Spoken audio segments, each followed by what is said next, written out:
Coming up on Market to Market, Congress navigates the demands of current and incoming elected officials while trying to keep the government open and saving seeds to help feed the world. And we'll have the commodity market analysis with Don Rose next. What's next doesn't happen by chance. It happens when researchers and farmers work together to solve tomorrow's agronomic challenges. We're committed to creating what's next. Because a pioneer, our name is our mission. For over 45 years, Steiner Tractor Parts has shared your love of antique tractors. New parts for old tractors. Learn more at steinertractor.com or at 877-559-7887. Tomorrow. For over 100 years, we've worked to help our customers be ready for tomorrow. Trust in tomorrow. Information is available from a Grinnell Mutual agent today. This is the Friday, December 20 edition of Market to Market, the weekly journal of rural America. Hello, I'm Paul Yeager. The time reference of shopping days before Christmas is down to hours and not days. The consumer is spending, but on what and by how much is signaling health in that sector. The monthly retail sales figures for November reveal a gain of 0.7%. The concern comes that this reading was mostly driven by automobile dealers offering incentives to move inventory and large discounts by retail chains. More buyers will have a different home after the holidays as existing home sales added 4.8%, with the number of closings at the highest rate in 6 months. The Federal Reserve announced another rate cut this week of 25 basis points, but future cuts will be tied to the balance between inflation and recession. The Fed's preferred inflation measure, the PCE, added 0.1 point in November and 2.4% year over year. California officials declared a state of emergency this week over the spread of bird flu. As more states work to contain and manage the outbreak, a more coordinated effort by the federal government has become more difficult with the uncertainty of the federal government running out of money. Peter Tubbs looks at the efforts to pass legislation in the final hours of the anything but a dull session right before Congress goes on vacation. This week, the 118th Congress dissolved into chaos as a House continuing resolution was abandoned by the Republican majority. A shutdown of the federal government now looms over the country. The bill would have funded the government into March of 2025 and extended the 2018 Farm Bill for another year. But Elon Musk tweeted Wednesday that members of Congress that vote for the resolution, quote, deserve to be voted out in 2 years. President-elect Donald Trump later agreed with Musk. Republicans in Congress quickly abandoned the bill, pushing the government towards shutdown. If the deadline of midnight Friday, December 20th, is missed, hundreds of thousands of federal employees will be furloughed until the funding conflict is resolved.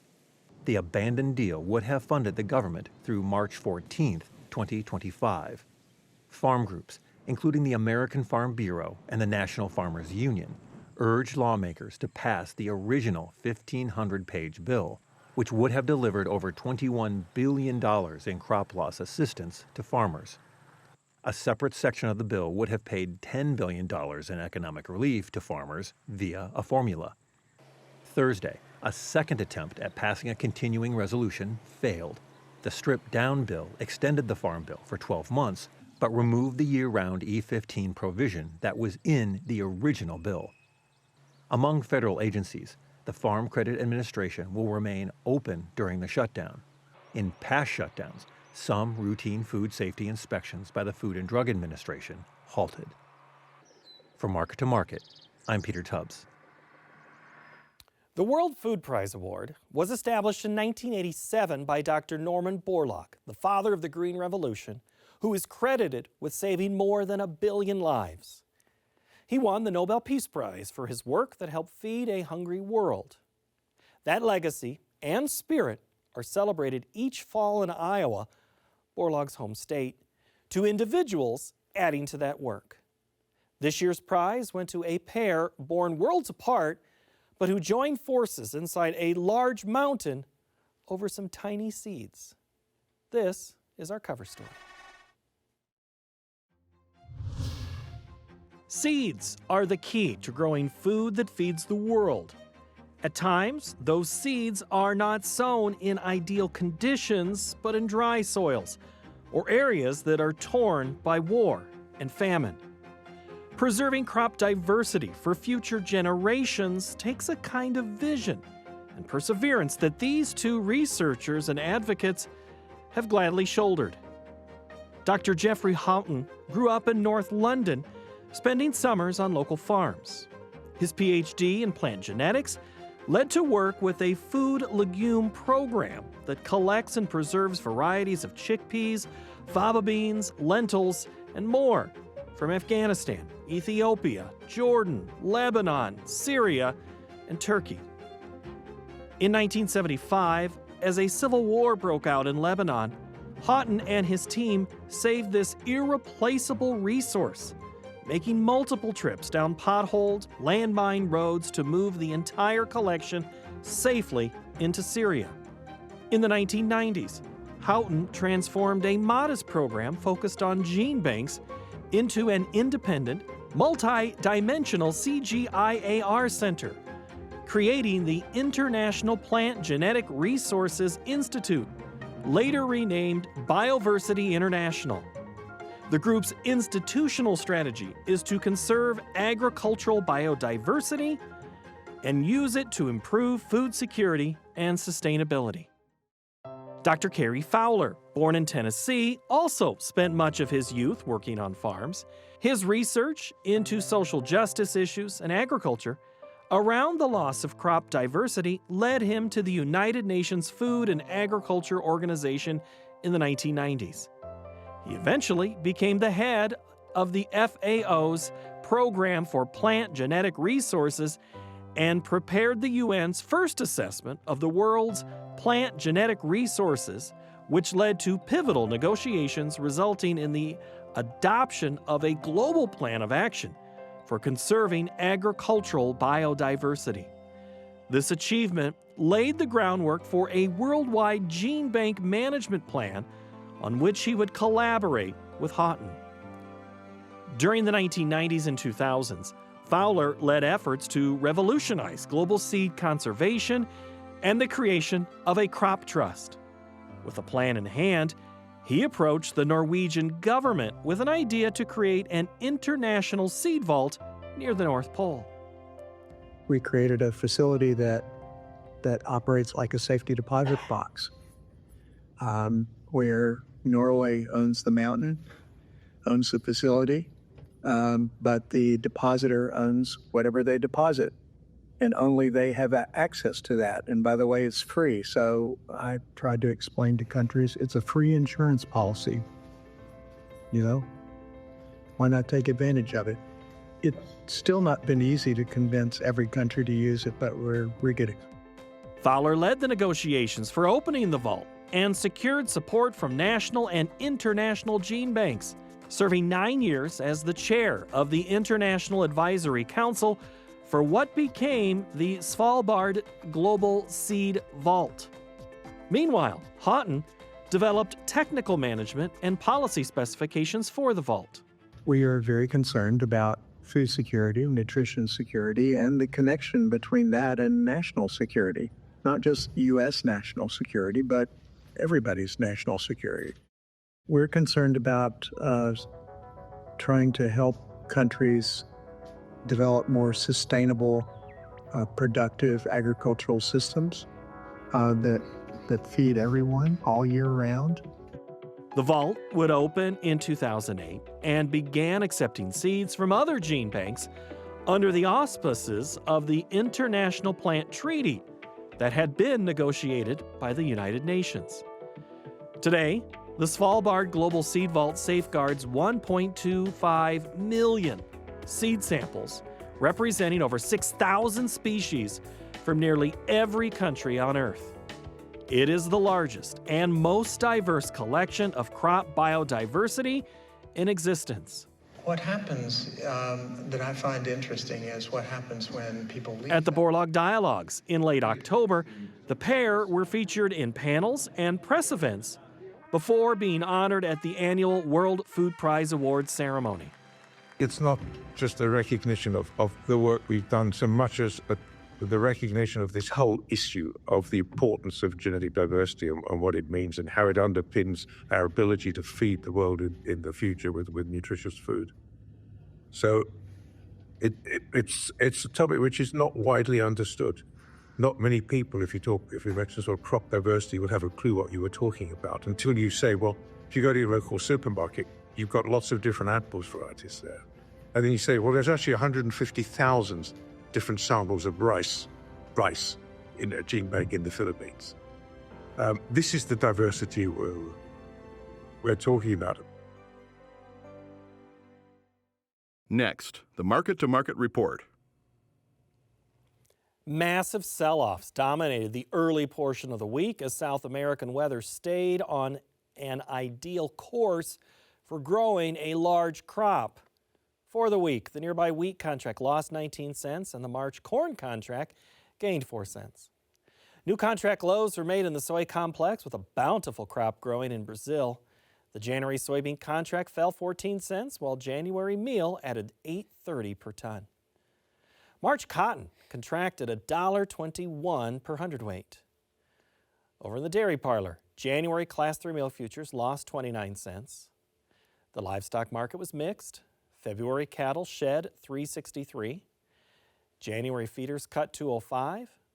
And the February lean hog contract put on 33 cents. In the currency markets, the U.S. dollar index went up 70 ticks. January crude oil dropped $1.33 per barrel. COMEX gold shed $27.20 per ounce. And the Goldman Sachs commodity index moved almost 8 points lower to settle at 536.35. Joining us now is one of our regular market analysts, Don Rose. Hi, Don. Glad to be back, Paul. Merry Christmas to you. Merry Christmas to you. You are in a festive mood, but the unfortunate thing is these commodities don't feel like cooperating with the celebration. The dollar has been at very, very high levels, causing a lot of headwinds. Is wheat impacted the most by the strong dollar right now? Well, you know, you're exactly right. You bring up the dollar. November 22nd is the last time we were at these last of 22, so it's been a long time. But, you know, the wheat market just has its own problems. And, you know, that's the fact that Russia first was selling wheat below the world market for dollars so they could fight the war. Then Argentina starts harvesting wheat, and they were selling even lower. So the wheat market ended the week in contract lows on Chicago. I think the U.S. market is very competitive, but I think we're trying to find a level where we can start to pick up the demand side before we get into Russia, which their ending stocks are down 25% versus a year ago. Well, does that give you cause for celebration almost, because at some point they're going to run out? And the U.S. is going to be the one on the market. Is that the optimism? Is that optimism? Well, I think at these prices, I mean, that's what you're really looking at, because Russia is the largest wheat producer, single country. They're the largest exporter. And from February to June, their export pace is going to be down 500 million bushels. They just don't have the wheat. So, you know, that's been the real supportive thing in the future, Paul.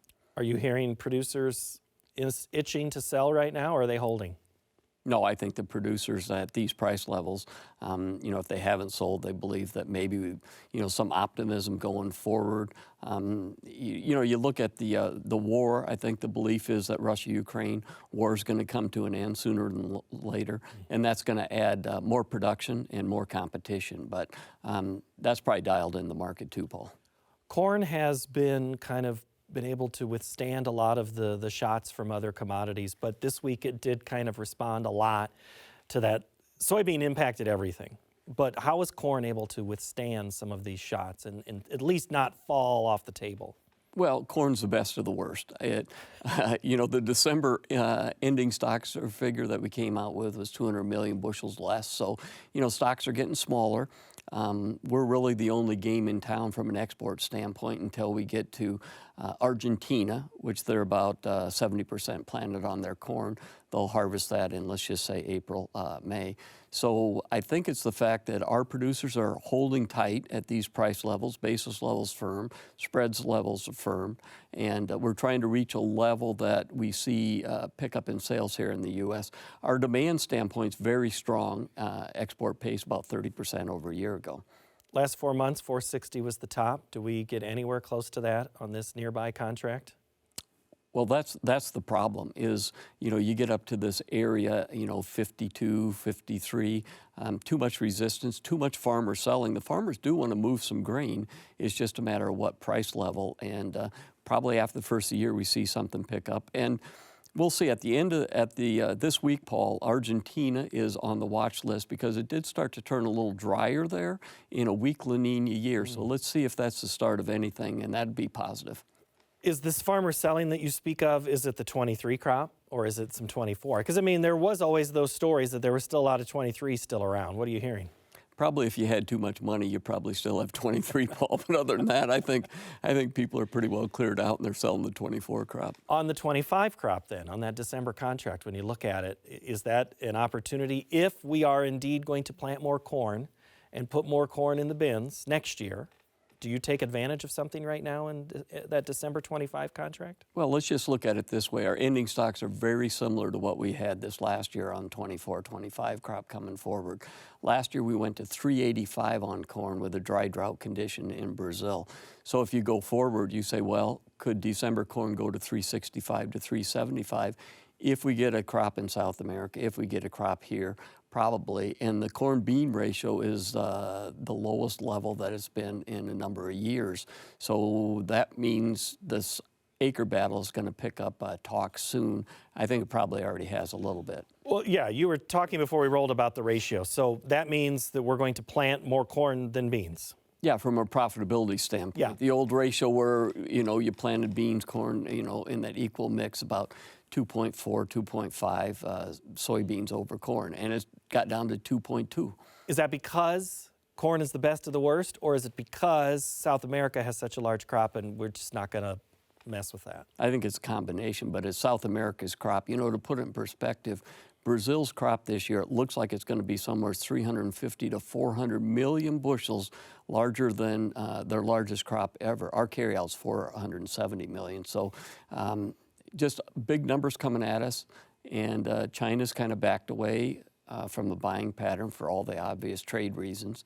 So you got a supply problem anchoring us, a demand problem anchoring us. So, we need a weather problem to equal this thing out, Paul. And it doesn't sound like it's coming anytime soon for Brazil and beans. Well, that's right. Because it's almost too late now to have any impact on that crop, right? Yeah, Brazil. The northern Brazil is going to, they're starting to harvest, the beginning of January. And like we were talking from the north Brazil down to Argentina south, Argentina's still planting their crops. They've got, 80% beans planted, 70% corn. So that is the big watch. And of course, we know soybeans, the last month things can change pretty fast, but the weather's got to change. 2-week forecast looks fine in Brazil, a little shaky in Argentina. So if I'm somebody holding beans or thinking of planting beans right now, and I'm having the Christmas conversation around the table with my farmer relatives, what are we talking about with beans?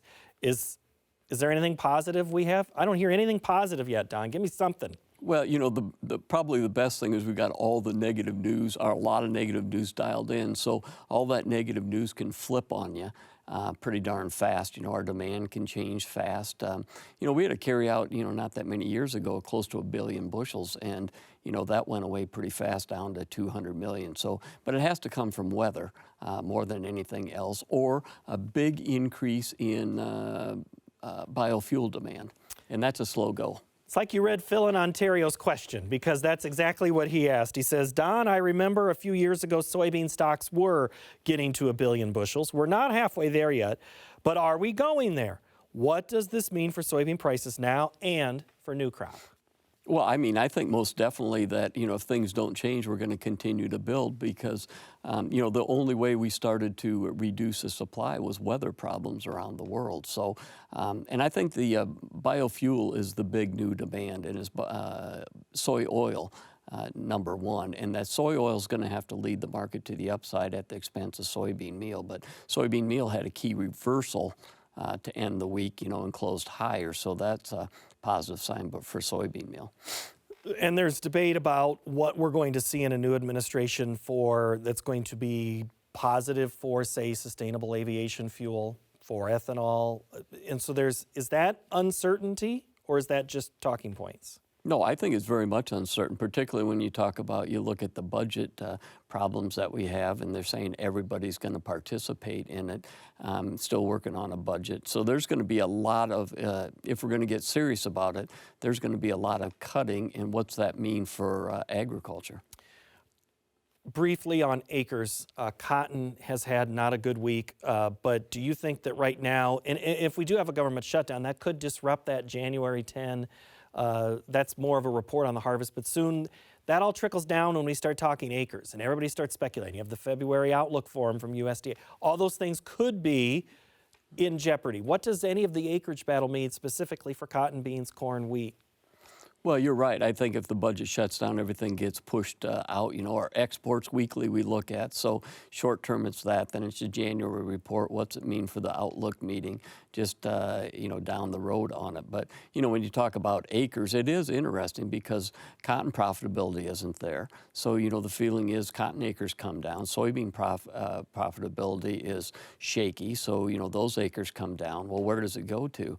Well, wheat's not exactly great, so you're searching around. So corn's kind of sitting there looking like, oh boy, maybe we get more acres. So it's a long time to go yet. Things can change, but right now I would say most producers are going to tell you if they have a choice, they would probably flex to corn. You can get extra corn yield easier than you can get at bean yield. Right, cattle on feed. Speaking of yield, we're not putting as many in the lots right now. On feed November, this came out just before we rolled today, 100%. Placed on feed 96. Fed cattle marketed 99. Which number surprises you the most? Well, I think the one that sticks out is the placement figure. That's a 2016 low, I believe. So, the numbers just aren't there going forward. The marketing figure was pretty much close to the cattle on feed numbers. As we go forward, the numbers aren't going to be there. And they're probably not going to be there for another 2 years, really, a year and a half, too. You just don't, unless we have a lot of twins. So that'll impact the feeder market. What's it going to do to the cattle market then? Well, look at this week on cattle. We traded cattle higher, 195 and 196 in the Corn Belt, and the market torpedoed lower. So I think we're building a lot of bull news into the market. When you're at these levels, Paul, you've got to be careful of a black swan. You've got to be careful. You can have big losses if the wrong thing happens. So I would say use proper risk management when you're buying these expensive feeders. Is there a opportunity for a longer-term look in 25 for cattle or for feeders that is positive for maybe somebody trying to enter or expand, or did they miss their boat? Well, you're on the wrong side of the cycle. Yeah. Number one, that's the real problem, So I would say it's harder to enter right now when you have these cows at this price and the feeders at this price. So sometimes waiting is the best, and it looks like to me I would look for a little bit of a time before I got into the business. What are you thinking about hogs right now? Well, we got a hog and pig report coming out Monday. It looks like the numbers are going to be pretty close to what we had last year, at least the estimates look like. So, the big thing on the hogs is we've had huge disease problems. What's that going to mean from a farrowing standpoint? What's it going to mean for the pigs per litter? I think the hog market funds are record large and long in the hogs. They're big longs in the cattle market. So the funds want to be long the meat market, they want to be long the corn market, and they want to be short everything else. So they want to hold for a long time in those three that you just mentioned, is what you're saying there. But people want to hold for a long time. That's they're looking at it from a position standpoint. They're positioned in the direction positive on the meat market, positive on the corn market, and negative on the soybean market. I'm going to ask you about bird flu and Market Plus because that does have a little bit of an impact on livestock, but I think that, Don, is going to be the end of our time. Thank you, Paul. All right, good to see you. Merry Christmas, Don. Merry Christmas to you and all your listeners. I appreciate it. Don Rose, everyone. We're going to pause our analysis, continue our discussion about these markets in our Market Plus segment. You can find both analysis and plus on our website of markettomarket.org. Now, here's a holiday treat for you that's the gift that keeps on giving the whole year, an email from Market to Market. Each Monday, the Market Insider newsletter is sent out with behind-the-scenes information on this program, how we put stories together, and exclusive details about our 50th season celebrations. Sign up now at markettomarket.org. Next week, we look at the year-end economics with an eye to the future. Thank you so much for watching. Have a great week.